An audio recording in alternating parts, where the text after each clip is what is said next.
Okay, magandang gabi sa lahat. Bawat sulok ng Pilipinas, kamusta kayo lahat? Filipino Guerrilla Forces na kung saan ay patuloy tayong lumalaban. At kahit tayo ay iniwanan, ay sa pakiusap nyo, tuloy natin. At saka registered na tayo eh. So registered na. So, nagpapaproduce na ako ng mga ng ID at saka application form. Ang application sa harap ay application form. Then, ang likod ay panunumpa. So, yun yung ating gagawin. Panunumpa sa at saka application. So, tapos, siguro kung magagawa natin, kasabay na ang ID. Kasabay na ang ID. So, hindi ko alam kung anong plano ng G1 natin, ang personnel, kung through online ang dokumento. Depende na sa kanya kung anong gagawin niya. So, pakinggan natin muna itong mga sinasabi ni Lapid, yung pinapatay. So, malalaman natin talaga kung sino ang nagpapatay kay Mr. Lapid, na kung saan ang gobyerno daw na ito ay babagsak. Dahil nga, yun, babagsak talaga.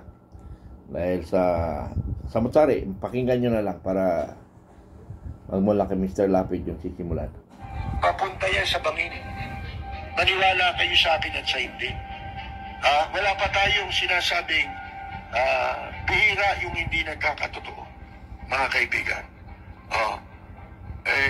Yan pong itong gobyerno ni Bongbong Marcos patungo sa bangin. Bakit?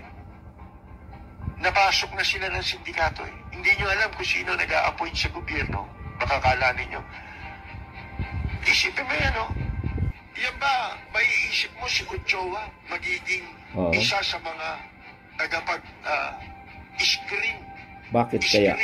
Mayroon akong paliwanag dyan mamaya. Mga government appointees sa gobyerno ni Bongbong Marcos.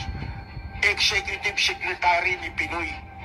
Sasama kay Marcos. Kasama ng lihim. Si Bongbong Marcos maliligid na ng sindikato. Baka hindi nyo alam, sindikato ng smuggling, sindikato ng illegal gambling, sindikato ng droga. Nakapaligid na po. Nakaposisyon na sila, mga kaibigan.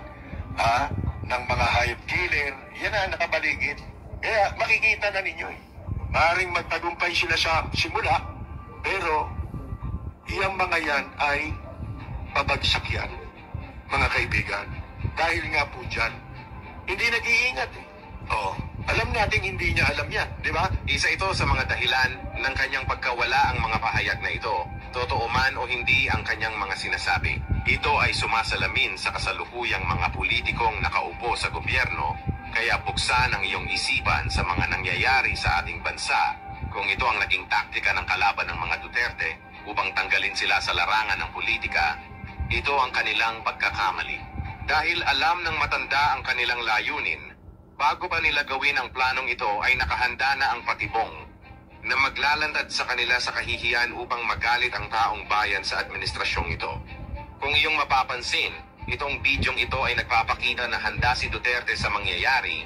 Matapang niyang hinahamon ang ICC na arestuhin siya dahil dito nila mailalantad ang kahihiyan kung anong klaseng gobyerno ang meron ang Pilipinas. Alam ng matanda ang batas. Dahil kung lalabag ang mga ito tiyak, ay marami ang mawawalan ng tiwala sa kasalukuyang gobyerno. Ito, panoorin nyo. A few moments later, in the ICC to hurry up, and if possible, they can come here and start the investigation tomorrow. This issue has been left hanging for so many years. Matagal man, baka mamatay na ako, hindi na nila ako maimbestiga. So I'm asking the ICC through you na pagpunta na sila dito bukas, umpisahan na nila ang investigation. And if I am found guilty, I will go to prison and rot there for all time. Pagdating ko kayo dito na kumain ko, play with me. I am very sure, they cannot be brighter than me. I will play with you in public. Si Duterte ay isang political chess master. Noong nabubuhay pa si Miriam Defensor Santiago, sinabihan daw ni Miriam si Harry Roque na kahit anong mangyari, wag mong pababayaan ang kaibigan ko. Si Miriam Defensor din ang nag-train at nag-mentor kay Roque. Apart from other roles, Harry Roque is also international lawyer. He studied law in Michigan, was a professor of Diliman, and earned his Master of Laws with Merit London. May 5 ICC lawyers ang Pilipinas na di alam ng marami. Kasama sila Miriam Defensor Santiago at Harry Roque, kaya atat na atat ang Administrasyong Marcos. Naikulong siya upang hindi makagalaw ang mga Duterte. Don't get me wrong, pakiramdam ko ito yung sinasabi na hawak na alas ni Duterte para makalabas siya. Di ba matagal nang pinaghahanap ng gobyerno si Roque? Ginagawan ng kaso para maipakulong siya, kaso mas matalino si Duterte, he make sure na safety si Roque. After niya bumaba sa pwesto, pinaalis niyang ibang bansa. Kung magpakita man si Roque sa media, ay makikita mo lang ito sa mga video call. Kung iyong mapapansin, si Harry Roque ay biglang lumabas sa Netherlands. Ngayon lang natin nalaman na ICC lawyer pala ang taong ito. Ano kaya ang nararamdaman ng gobyerno ngayon na bigla na lang lumabas si Roque sa ICC? Ganito maglaro si Duterte, alam niya kasing mangyayari ito. Advance mag-isip ang Pangulong Duterte na tahimik lang kumilos. Checkmate. Ngayon ay alam nyo na kung gaano kagaling mag-isip ang dating Pangulong Duterte. Dito ay kitang-kita nyo at napanood ninyo kung sino talaga ang may pagkakamali sa nangyayaring ito. Ano man ang kanilang gawin, ang tiwala at pagmamahal ng mamamayang Pilipino ay patuloy na umiinit. Sa taong nagbigay ng tunay na pagbabago at tapang at malasakit, naramdam ng taong bayan ang pamumuno ni Duterte. Okay. So, nakita nyo, parang totoo nga yung sinasabi ni Mr. Lapid, ano? Na mangyayari, ano? So, tuloy lang. Tuloy ang laban. So, may darating tayo na mga press conference na kung saan ay ikagulat ng Bongbong Marcos. Dahil sila na mismo nag-away-away na. Nagtuturuan. Ngayon, marami nang kumakalas sa administrasyon. Pag marami nang kumakalas, indication niya na naramdaman nila na matatalo na ang Marcos at mawala na ng pwersa. So, ibig sabihin, nagtatagumpay na ang mga pamilyang Duterte. So, anong gagawin natin? Sabi ko nga, ang taong bayan ang dapat kumilos. Mga kabagang, mga kaibigan, the only solution to this problem, who can solve the problem, na this regime I cannot be pushed or resign the administration by means of legal, because our law system with Marcos administration ay hindi na nag-i-effect, ano. Ang nag-i-effect na batas ngayon, batas Marcos. Ano ang sabihin ng Marcos? Yun ang nasusunod. Bakit nasasabi natin weak leader? Kaya nga weak leader nga Hindi siya nag-iisip na yung ginagawa niya, ilalo lang niyang nilulugmok sa putikan ang sarili niya. Hindi lang sarili niya pati pamilya, damay dito, damay. Ito namang pamilya, hindi rin nakakaramdam. Ano? Hindi nakakaramdam. Dahil ito nga ay nasa kapangyarihan. Pero tandaan ninyo mga kaibigan, the only solution is the people, the sovereign. Hindi ang karamihan sa atin, umaasa tayo sa AFP, umaasa tayo sa mga generals, sa mga retired.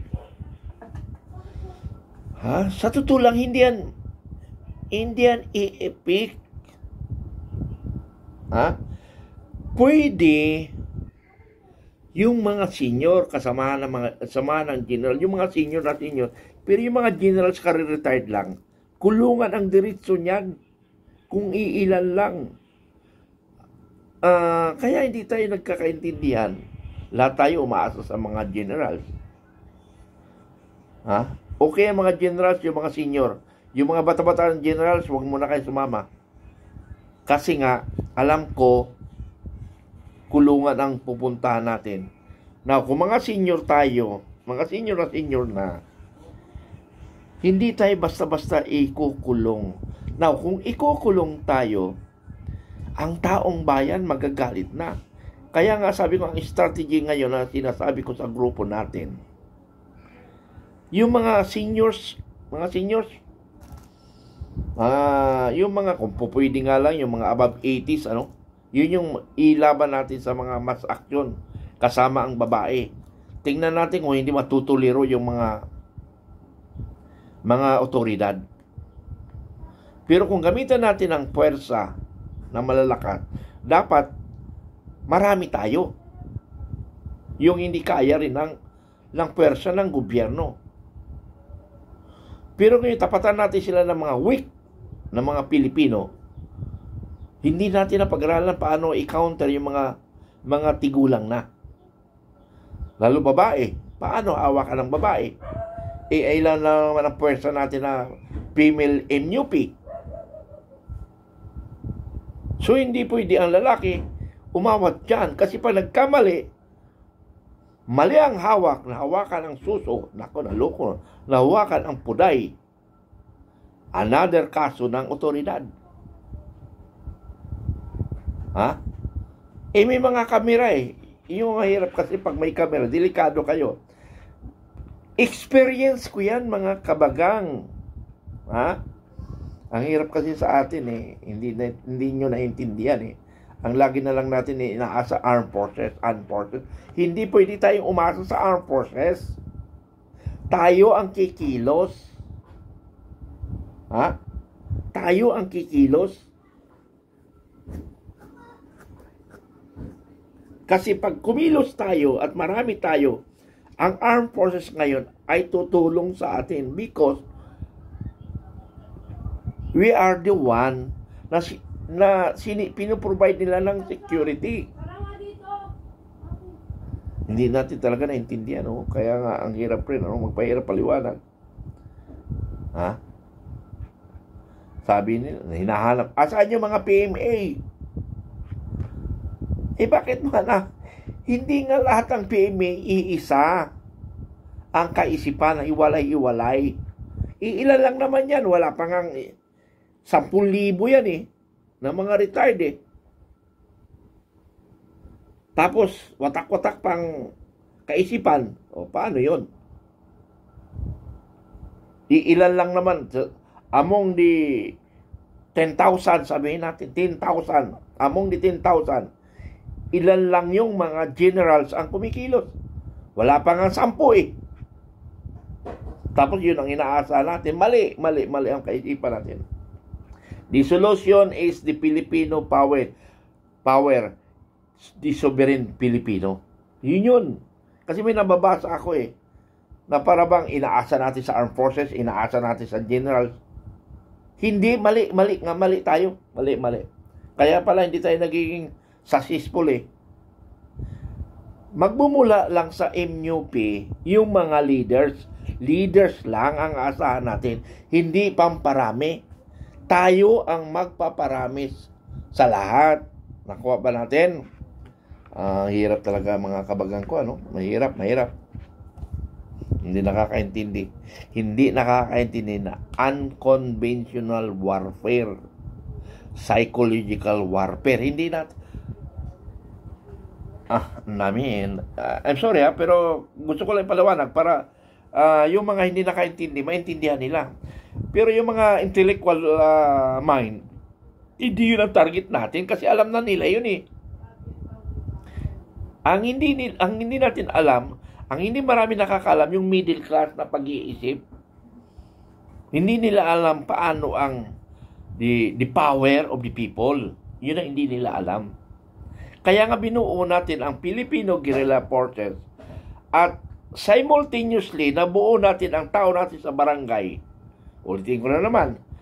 Pag nakabuo tayo sa barangay, nabuo natin ang Metro Manila na may tao kayo tayo sa lahat ng barangay. Sa Metro Manila, sinisigurado ko tapos na ang laban. Ang lagi tanong sa atin, Sir, kamusta na? Sir, kamusta na? Ako ang magtatanong sa inyo ngayon. Ilan na ba ang na-organize natin para masabi tayo na malakas? Yun eh. Hindi nyo naintindihan kasi ang konsepto. Kaya nga sabi ko, more education and education. Marami ngang officers, marami ring sundalo, hindi alam eh. Bakit ko nasabi yan? Marami. Dito sa pag-organize natin, nakita ko, hindi nila pala alam ang laban. Kaya minsan, hindi natin natatalo ang insurgency. Kasi ang pagkaintindi natin sa insurgency, matatalo lang natin sa pamagitan ng barilan. Mali. Hindi natin matatalo ang NPA sa barilan. Tandaan nyo yan. Mamatay mo ang isa, multiply by 5. Namatay ang isa, kapalit 5. Now, kung sumurinder yan, maaaring mag-multiply na mabawasan pa uli. Na pasurrender mo isa, baka may sumunod 10. So, ganun ang one way to resolve insurgency. And another issue, na mawalan sila ng issue against the government. What is that? Corruption, abuse of power, the basic services nakakarating sa kanila. Ano ngayon na magiging issue ng mga nasa interland, yung mga nabubulan ng mga NPA? Kaya nga sabi ko nga, itong pagbuo natin Filipino Guerrilla Forces, hindi ito biglaan. Because the NPA, the Communist Party of the Philippines, nag-start sila 1969. How many years? 1969, 70 to 86. So, ibig sabihin, 17 years bago sila naging effective sa revolusyon. Tayo naka 1 year pa lang eh. Tapos nawatak-watak pa. Because umalis yung commander natin. Iniwan tayo. But I promise, we will survive. Kasi nga marami na nakikiusap sa akin na huwag sir nyo kaming iwanan. Kahit na ako'y pagod na. Pero dahil nga sa aking pangako na hindi ko kayo iwanan, hindi ko kayo iiwanan. Kahit kami ay nagkakapalitan ng sagot ng misis ko, ay hindi ko kayo iiwanan. Kaya ang pakiusap ko naman sa inyo mga kabagang, pakiusap ko naman sa inyo mga kabagang, tuloy lang kayo ng tuloy. Sa isang municipality, makaroon lang kayo ng 50% na organized na barangay captain leaders. Sinisigurado ko, initially, panalo tayo. Ang power natin ay manggagaling sa taong bayan. Now, kung wala tayong taong bayan, hindi tayo mananalo. Hindi ipiasa natin because the armed forces, sila ang nakikiusap sa atin. Armed forces, nakikiusap sila, bayan, kilos na kayo para kumilos rin kami o sasabayan namin kayo. Paano makasabay ang armed forces na ang civilian hindi man rin kumikilos? Tingnan mo sa EDSA 1. Sabay, simultaneous. Military, civilian, sabay. Pero hindi pa nangyayari. Subukan nyo magkaisa tayo. Sa EDSA, mayroon lang tayo 500,000. Sinisigurado ko sa inyo.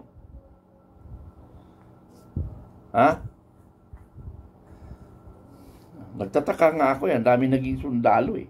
Naging leader. Naging commander. Pero hindi alam yung labanan ng unconventional warfare. Out of the box think tayo. Hindi conventional.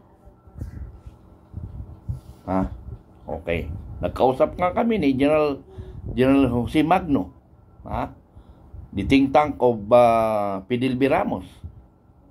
Nagkausap kami. Sabi niya, kagabi, sinabi sa akin, advice sa akin, ano bang pinagkaabalahan mo? Sir, tuloy lang ako, sir. Retired ako. Being a graduate of Special Forces. So, napag-aralan ko yung natutuhan ko, ginagamit ko ngayon. Nagkataon siya na lumaki ako sa Impantaray. Ang napag-aralan ko, yung Special Operation Team, pinag-combine ko yung Special Forces. So, naging effective ako ngayon. And I continue organizing. That's the way of the Special Forces. Very good. Tuloy mo yan.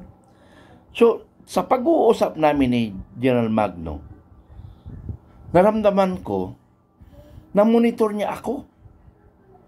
Kasi sabihin niya, kailangan mong i-register dyan. Hindi pa ako nagsasalita na may na-organize ako na talagang diniscuss ko. Kailangan mo i-register dyan. Kamusta ka naman? Ha? Ganun. So, pinakilala pa ko kay General Browner eh. Tinawag niya General Browner, this is our boy. Simula nga nito, hindi ko alam yung napagbulungan nila kasi medyo malayo na. Napalay ako konti dahil may kumausap sa akin. Ini-introduce niya ako, sino ako. So parang naramdaman ko, isa ako sa bunga batikos sa kanya kay General Browner at saka sa administration. Yun yung nababasa ko sa sinasabi ni General Magno. Binubulong niya. Ibinulong niya ako eh. Nasabi niya, huwag mong pabayaan to. Siguro, huwag mong kalabanin eh kasi a principled man. So, lalo ako nagalak ngayon. Lalo ako nagalak. Dahil one man standing na siya, lahat ng kanya mga kasama sa Ranger at saka sa Special Forces, patay na.